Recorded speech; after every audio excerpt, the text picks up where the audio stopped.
പൊന്നൂസ് ഇന്ന് നല്ല ടെൻഷനിലാണ്. പൊന്നൂസിൻ്റെ അച്ചുചിറ്റൻ്റെ ഡെലിവറിക്ക് വേണ്ടിയിട്ട് ലേബർ റൂമിൽ കയറ്റിയിരിക്കുവാണ് കേട്ടോ. നമ്മൾ വേഗം ഹോസ്പിറ്റലിലേക്ക് പോയിട്ടുണ്ട്. ആ മാളുചിറ്റനെ അവിടെ വെച്ച് കണ്ടപ്പോഴാണ് പൊന്നൂസിന് ആശ്വാസമായത്. പിന്നെ ഇവർ 3 പേരും കൂടി അച്ചുചിറ്റയുടെ ബേബി വരാനായിട്ട് വെയിറ്റ് ചെയ്യുവാണ്. ഇതിൽ 2 പേർക്ക് ബേബി ഗേളിനെയും ഒരാൾക്ക് ബേബി ബോയിനെയാണ് കേട്ടോ വേണ്ടത്. ഇവരാണെങ്കിൽ ബോയ് ആയിരിക്കും ഗേളായിരിക്കും എന്നൊക്കെ ബെറ്റ് വെച്ചിട്ടുണ്ട്. പൊന്നൂസിന് ബേബി ഗേൾ മാത്രം മതി എന്നാണ് പറയുന്നത്. അങ്ങനെ ടീയക്കുട്ടീനെ കളിപ്പിച്ചുകൊണ്ടിരിക്കുമ്പോൾ അച്ഛൻ്റെ ഡെലിവറി കഴിഞ്ഞു എന്നുള്ള സന്തോഷ വാർത്ത എത്തിയിട്ടോ.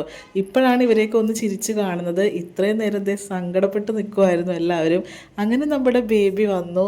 അപ്പോൾ ബേബീനെ ആദ്യമായിട്ട് അച്ഛൻ കാണുവാണ്. ഇത് ബേബി ബോയ് ആണ് കേട്ടോ. ബോയ് ആണെന്ന് പറഞ്ഞതും പൊന്നൂസിന് ആദ്യം ഇത്തിരി സങ്കടമായി. പക്ഷേ ബേബിയുടെ മുഖം കണ്ടു കഴിഞ്ഞപ്പോഴേക്കും പൊന്നൂസ് നല്ലപോലെ ഹാപ്പി ആയിട്ടുണ്ട്. അപ്പോൾ നമ്മുടെ ബേബി ബോയ് ഇവിടെ വന്നിട്ടുണ്ട്. ബേബി ബോയ്ക്ക് പറ്റിയ ഓമനപ്പേരുകൾ ഉണ്ടെങ്കിൽ നിങ്ങൾ സജസ്റ്റ് ചെയ്യണേ. അപ്പോൾ ഈ വീഡിയോ ഇഷ്ടമായി ലൈക്ക് ചെയ്യണേ. താങ്ക്